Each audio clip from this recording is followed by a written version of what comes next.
Shivaji naturopathy में आज आपका एक बार फिर से स्वागत है। आज हम आपको बताएंगे कि कुछ लोगों के कान में घंटियां बजने की आवाज सुनाई देती है, इको सुनाई देता है, अजीब सी सीटी बजती है। उन सारी चीजों को दूर करने के परहेज और आहार और उपचार, उसके उपकार क्या है, उसके उपचार, उसके इलाज और उसका परहेज, इन सारी चीजों के ऊपर हम आपको डिटेल्स में बताएंगे।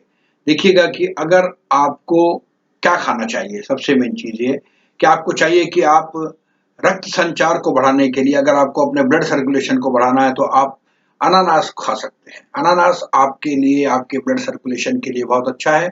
और लहसुन आप खाएं, पका के खा सकते हैं। वो आपके कान की सूजन को घटाता है और संचार बढ़ाने में इन दोनों में सहायक होता है। लहसुन आपके लिए बहुत अच्छा है। कच्चे फल खाइए, हरी सब्जियां खाइए, पकी दालों का सेवन करें। इन सारी चीजें आपको बहुत ही फायदा देगी कान के अंदर की सूजन को कम करने में।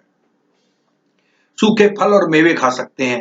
ये टिटनस के प्राकृतिक रूप को कम करने में लाभकारी है। मतलब ये मान के चलिए कि आपको, और इसमें सबसे बड़ी बात क्या है कि इसमें नमक का प्रयोग जितना आप कम कर सके उतनी अच्छी बात है।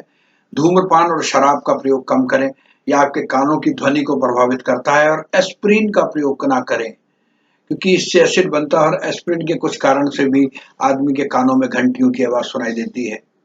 आप कोशिश करें कि अपने मुंह को संभव हो खोलें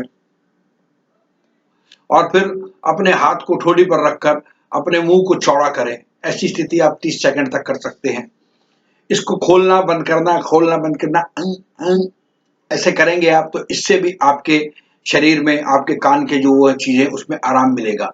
तो आप इस तरह की चीजें अगर करते हैं तो उससे, उस तरह के लक्षणों से आपको आराम मिल सकता है।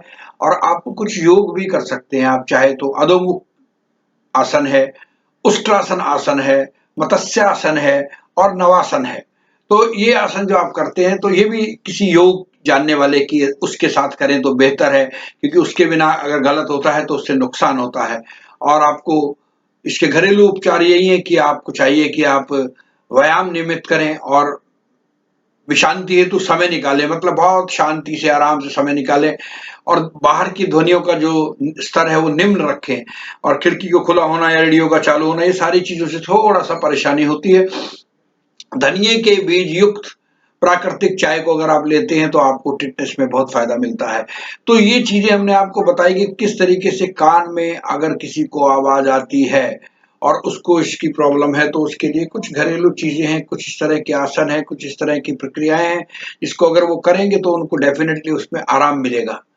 और हाँ, कोई भी क्रिया, कोई भी चीज करने से पहले अगर आपको हल्की सी भी शंका या समाधान है तो आप अपने परामर्श चिकित्सक से परामर्श कर सकते हैं, उससे जानकारी ले सकते हैं। और आपको सूट करती है तो आप करें, अन्यथा नहीं करें।